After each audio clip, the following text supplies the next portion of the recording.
Do you believe that sometimes our strongest protectors are not human? One night, our two loyal golden retrievers suddenly became restless. They stood in front of the window, growling into the darkness as if something dangerous was lurking. At first, I thought it was just normal protective instinct. But then, one fateful night, I discovered the terrifying truth they had been trying to warn me about all along. What was going on? Who was in the dark? And most importantly, how did these two dogs unexpectedly save my daughter's life? Before we continue, let us know in the comments where in the world you are watching this video from. And if you believe in heartwarming stories, don't forget to subscribe now, because tomorrow there will be a special story for you. Have you ever felt like something was off but couldn't quite put your finger on it? Like an invisible current of air had passed through, leaving a vague unease in the back of your mind? That's exactly what I felt that summer. The summer I learned that love could take the form of loyal brown eyes and warm paws. It all started when I took my 10-year-old daughter, Ella, to my grandparents' woodsy house in Asheville, North Carolina. It was a beautiful place, with trees rustling in the wind and a creek babbling in the distance. A place to heal, to forget the hustle and bustle of life. But from the moment we arrived, I knew something was wrong. Hunter and Blaze, the golden retrievers our family had always treated like golden angels, began to act strangely. They kept their eyes on Ella, silently following her, as if she were a fragile treasure that could shatter at any moment. During the day, they stood guard in front of the door, their eyes on the woods, as if waiting or guarding. At night, things got even scarier. Every night, Hunter and Blaze stood guard outside Ella's window. Not the lazy, lounging kind, like regular guard dogs. Number. They stood there, motionless, their ears pricked up, as if listening to sounds that humans couldn't make out. One night, I heard a low growl coming through the door, a sound that made my hair stand on end. Not exactly angry, but like a warning. But a warning of what? I reassured myself. Probably just wild animals. My grandparents' house was near the woods. Wolves, bears, and deer were often out at night. Hunter and Blaze were just protecting their family, like it was their nature, right? But there was one thing that kept bothering me. Ella. She wasn't herself. If you're a parent, you know how unsettling it is to see that something is wrong with your child, but refuse to say anything. The first few nights, I noticed Ella constantly looking out the window, eyes wide, as if she was searching for something in the dark, or avoiding something. Ella? I asked one evening as she sat on her bed, clutching her worn teddy bear. Are you okay?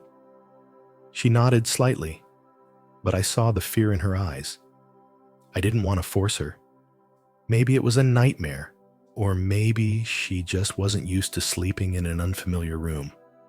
But I was wrong, and I only realized it the next night. A frantic barking rang out in the night.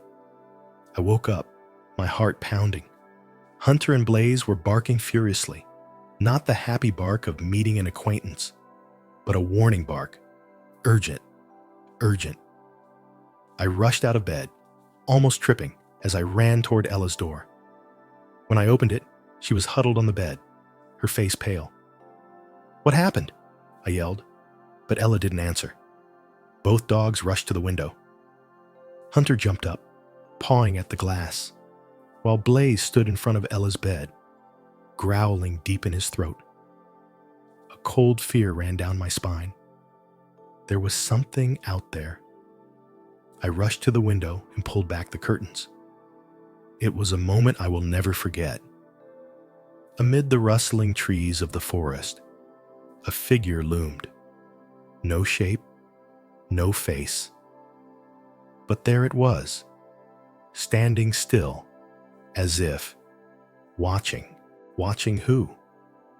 Watching Ella. Anger and fear surged through me.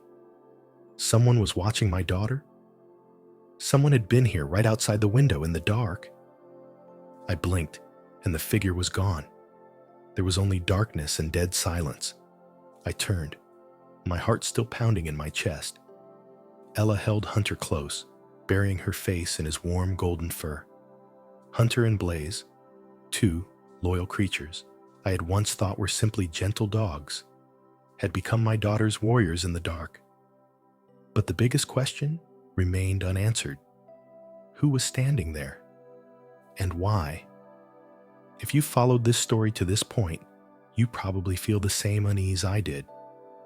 Not everyone can recognize the first signs of something unusual. But people like you, those who listen, observe, and feel, have something special in their souls. It's the seed of love, of sensitivity to what's happening around them. If you also believe that love can come from small things, from a pair of worried eyes, from a growl in the night, please leave a like. Not just to support this story, but to help us spread a powerful message together. Listen to the signs around you. Sometimes it can save a life. And remember, the story isn't over yet. Do you dare to go to the final truth? Stay tuned for the next part. Do you believe in intuition? That feeling that someone is watching you, even though when you turn around, you see nothing? That feeling has been in my mind all day, and I know something is wrong. I look at Ella, my daughter, the girl who used to be full of light and laughter. But this morning, when I sit down next to her, I ask her gently, "Darling, last night, did you see anything?" Ella no responds de inmediato. She just lowers her head, her little fingers twisting together as if they were trembling too. I wait, not forcing her. But when she looks up, in her deep eyes, I see extreme fear. It's not just the usual fear of children. It's the fear of a child who knows something that adults don't know. Before I can ask more, there's a sudden knock on the door. I opened the door and saw Mr. Smith, my elderly neighbor, standing there. His face was no longer his usual calm, but instead worried and tense. "I don't want to worry you," he said, "but I've seen someone wandering around the neighborhood at night lately. My chicken coop door has been opened twice, and I found strange footprints near your fence." I froze. Someone had been here. Someone had approached the house. And worse, someone might have seen Ella. I couldn't let my daughter live in fear like that. I needed to make her feel safer. Needed to help her understand that her father was always there, and that no one would hurt her. So I took Ella to her favorite ice cream shop in town. I wanted her to feel comfortable, to forget the shadows that had lurked in the woods the night before. But sometimes, darkness doesn't just hide in the woods. It can stand right in front of you, dressed in the guise of ordinary people. As we sat down, I immediately sensed something was wrong.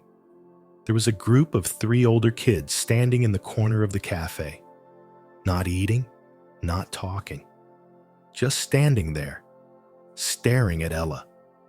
One of them grinned, not the happy, innocent kind of smile of a child, but a smile that sent a chill down my spine. Blaze growled softly, his ears pricking up.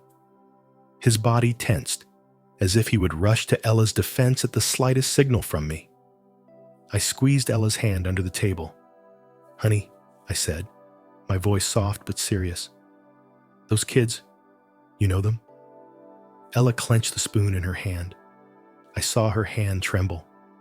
But instead of answering, she just nodded. I felt my blood run cold. Back home, I decided not to wait any longer. I sat down across from my daughter, looking deep into her eyes.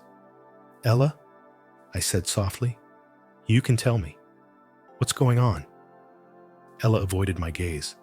"It's nothing, Dad," she said. But the words were empty, lifeless. I placed my hand on hers. "Look at me, honey." Ella slowly looked up. "What are you afraid of?" I asked. "I can't protect you if you don't tell me." This time, tears welled up in Ella's eyes. Then, as if she couldn't bear it any longer, she whispered, "They know I'm here." The words stabbed me like a knife in the heart. I took a deep breath. "Who are they?" Ella clenched her fists. "Those kids, they bullied me at school." I sat there, dumbfounded. They said if I told an adult, they would come after me. And they did. I felt anger well up inside me. Number, I wouldn't let this happen. Just as I opened my mouth to say something, the doorbell rang.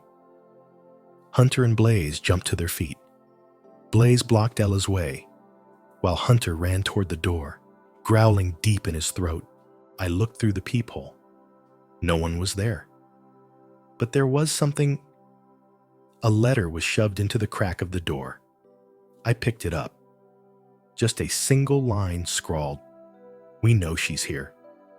I clenched my fists. This time, I wouldn't sit still. Have you ever seen a child hurt by the cruelty of others? If you've read this far, you probably feel what we feel: a rage, an indescribable pain. But most of all, we believe that you have a big heart, someone who will not turn a blind eye to injustice. Leave a like if you believe children deserve to be protected. It's not just a click, it's a pledge that we will always stand up for what's right. And remember, this isn't the end. We won't let this go. Do you dare to follow us to the end? Stay tuned for the next part. Have you ever felt anger boiling in your chest, but kept your cool because you knew you were the only one who could protect the people you love? That's what I felt that night. The night I realized the darkness wasn't just out there, it had crept into our lives. The letter was cold in my hands, even in the sweltering heat of summer. We know she's here. Just 6 words, but they carried a clear, razor-sharp threat. I took a deep breath, trying to stay calm. I couldn't let the fear get the better of me, couldn't let them win. Behind me, Hunter and Blaze were still snarling, their dark yellow eyes never leaving the door. They knew something was wrong. I turned around and saw Ella cowering in the corner of the chair, her eyes filled with panic. I walked over and knelt in front of her. "Honey," I whispered, my voice hoarse with anger and worry. "Tell me everything. I need to know the truth." Ella bit her lip, her little hands clenched into fists, as if letting go would shatter her into pieces. And then, in a trembling voice, she began to tell. "It started at the beginning of the school year," Ella said softly, her voice fading into thin air. "They didn't like me. I don't know why." I felt a pang of sadness in my heart. They made fun of me. At first it was just jokes I couldn't laugh at. Then gradually, they pushed me in the hallways, hid my things, whispered behind my back when I passed. Ella swallowed, as if the memory still haunted her to this day. They told me I was weak, a shadow. She continued, looking down at the floor. They said if I told the teacher, they would make my life hell. I gritted my teeth. But you know what's scariest? Ella looked up, her eyes wide, filled with pure fear. I shook my head. "They didn't just bully me at school," she whispered. "They followed me on social media. They texted me, threatening messages." My heart clenched. "They told me I couldn't run away. They told me that no matter where I went, they would find me. And then they did." Ella said that after I dropped her off at her grandparents' house, she received a text message. "We know where you are." I blocked them, but they kept texting me on other accounts, Ella whispered. I thought they were just trying to scare me. But then I saw them. In town. I remembered the 3 kids standing in the corner of the ice cream shop, their eyes cold. They had come all the way here. They were really after my daughter. I stood up, rage raging in my chest. Number, I wouldn't let this continue. I walked quickly to the door and threw it open. But it was empty. There was only silence, and in the distance, the wind whistling through the trees. But I knew someone was there, and I knew they hadn't stopped. I turned back to Ella, my heart filled with determination. "From now on, you won't be afraid anymore," I said, my voice low, but strong as an oath. "Why?" Ella asked, her eyes still shining with uncertainty. I bent down and placed my hand on her little hand. "Because we will not be silent." The next morning, I decided to take action. I called the police, the principal of Ella's school, and even the parents of those children. I knew I could not defeat evil with silence. And most importantly, I talked to other parents whose children were also bullied, but had never dared to speak up. We had let fear rule us for too long, but not anymore. Have you ever witnessed a child being hurt by someone else's indifference? Have you ever thought that with just one small act, you could be the one to stand up for someone? If you followed this story to this point, I know you have a big heart. A person who does not turn away from the pain of others. And I want to ask you one thing. Share this story. Not because it is a good story, but because it is the story of millions of children out there. Children who have no one to stand up for them. One share can help someone else wake up. One share can help a child know that he or she is not alone. Please share this video, not just to spread this story, but to send a powerful message. We are not silent. Have you ever felt a deep rage, not just from fear, but from your love? Love can make people do crazy things. But sometimes, crazy is the only thing necessary to protect the ones you love. I couldn't wait. I couldn't just wait for the police. I had to act. I didn't sleep that night. I turned on all the security cameras and set up my phone so that if there was any movement near the door or in the woods, I would know immediately. I grabbed my flashlight and my dagger and stood right next to Ella's window, while Hunter and Blaze lay in ambush near the edge of the woods. I didn't know what I was expecting, but I knew it would come. And it did. Around 2 a.m., with the moon hidden behind the clouds, a slight movement appeared at the edge of the woods. I held my breath. In the dim light of a street lamp not far away, I saw a shadow behind the trees. Someone was watching us. I raised my hand to signal Hunter and Blaze. The 2 dogs raised their heads, their eyes following the shadow like professional soldiers. They waited. The shadow stepped further away, toward my backyard. 1 step, 2 steps. I felt my heart pounding. 3 steps. Then, "Go," I commanded. Blaze shot away like lightning. Hunter growled deeply, lunging as if defending his territory. The stranger jumped, turned, and ran, but he was too late. I turned on my flashlight, shining straight ahead. The shadow ran toward the forest, but Hunter ran like the wind, blocking his path. "Keep running," I screamed, running towards him. He turned, intending to jump over the fence, but as soon as he jumped, the headlights of the police car were shining on him. "Stop! Put your hands up!" A cold voice rang out. The shadow froze.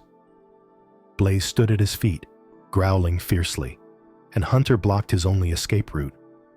He had nowhere to run. Two policemen quickly approached, one dragging him to the ground and handcuffing him, while the other searched him. I stepped forward, my heart pounding. When the flashlight shone on his face, I was stunned. It was not a stranger. It was a young man, about 19 years old, with messy hair, dirty clothes, and eyes full of hatred looking at me. "Who are you?" I asked, my voice still tense. He pursed his lips, not answering. One of the cops walked over and whispered to me. "We found his phone in his pocket. There's something you need to see." The cop flipped open his phone and scrolled through a series of photos. I felt a shiver run down my spine. He'd taken pictures of my house. He'd taken pictures of Ella's window. The night before, the cops took him to the car while I stood there, my mind reeling. They found a notebook in his pocket. Inside, scribbled notes. "She deserves to be taught a lesson. We won't leave her alone. She needs to be scared." I clenched my fists. This wasn't just some bully. This was a deliberate plan. The next morning, the cops contacted me. Turns out, he was the brother of one of the kids who was bullying Ella. He had been stalking her for weeks, planning his threats, and had even tried to break into my grandparents' yard the night before. The police immediately contacted his family, and they were horrified when they found out. They agreed to meet with Ella and me to apologize. But for me, an apology is never enough. I want to make sure no child ever has to go through this again. Have you ever seen someone hurt by someone else's indifference? Have you ever wondered how many kids are living in fear simply because we don't speak up? If you've read this far, we know you're not the type to ignore it. I know you have a big heart, and I want to hear your story. Leave a comment. If you have ever witnessed someone being bullied, tell them. If you relate to this story, speak up. And most importantly, share this story with someone who needs to hear it. Because silence is never the answer. We are not silent. Have you ever wondered where the line is between a joke and true cruelty? Some things start as a joke, but end up as a nightmare for someone. But today, we did not stay silent. The 19-year-old was arrested by the police. He did not feel guilty. He did not feel remorse. As he was being put into the police car, he looked at me and smirked, as if to say, "I may be arrested today, but there will be others like me." The words did not need to be said, but I understood the meaning. And that is why I decided not to stop there. The next morning, I contacted the families of the children who had bullied Ella. I wanted to meet with them, not to punish them, but to force them to face the consequences of their children's actions. At first, they denied it, saying it was just child's play. But when the police showed them pictures and text messages from the arrested man's phone, I saw the color drain from their faces. One mother broke down in tears, whispering, "I didn't know. I didn't know my child was so cruel." No one wants to believe that their children could hurt others. But the truth is, children can be crueler than we think. And if we don't speak up, they will never learn that their actions have consequences. Finally, the children had to face Ella. They bowed their heads, mumbling apologies, but I could see that Ella didn't know how to react. How could a child immediately forgive those who had kept her awake for months and made her afraid to take a step? But the most miraculous thing was that Ella didn't let hatred take over. She said nothing. But when I looked straight into the eyes of her tormentors, I saw that there was no longer fear in her eyes. For the first time in months, she had regained her strength. And that was our greatest victory. From that day on, Hunter and Blaze no longer had to growl in vigilance every night. But every night, before going to bed, I still saw the two dogs lying right outside Ella's room, silently, like two warriors guarding the gate. I know they still remember everything that happened. They know that danger does not always have claws and fangs, but sometimes has the face of a human. And more than anyone, they know that they will never let that happen again. If you have followed this story to this point, I believe that you are not a heartless person. You are the one who wants this earth to always be full of love. So, I want to hear from you. Have you ever witnessed someone being bullied? Do you think stories like this need to be shared more to wake people up? Don't let silence feed the evil. Because if we don't speak up, who will? Thank you. Who taking the time to listen to this story from beginning to end. Thank you for your patience. Thank you for listening not only with your ears, but also with your heart. Thank you for your empathy, for not turning away from this story, but instead you felt, understood, and shared. Thank you for your belief. The belief is that every small action can create a big change. The belief that a better world is possible if we all speak up together. Without you, this story would just be words floating in space. But thanks to you, it becomes a fire, an inspiration, a motivation for those who are suffering to have more strength to stand up. So, once again, we are truly grateful to you. If you believe messages like this deserve to be spread, please click like to show your support. And if you want someone out there, someone who is silently suffering, to find some empathy and hope, please share this story with them. Before we wrap up, we have a question for you. How would you rate this story from 0 to 10? Leave a number in the comments and let us know what you think. We'd love to hear what you think.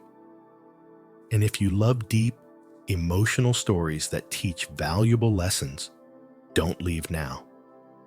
An even more moving, powerful story awaits you on the end screen. Are you ready for it?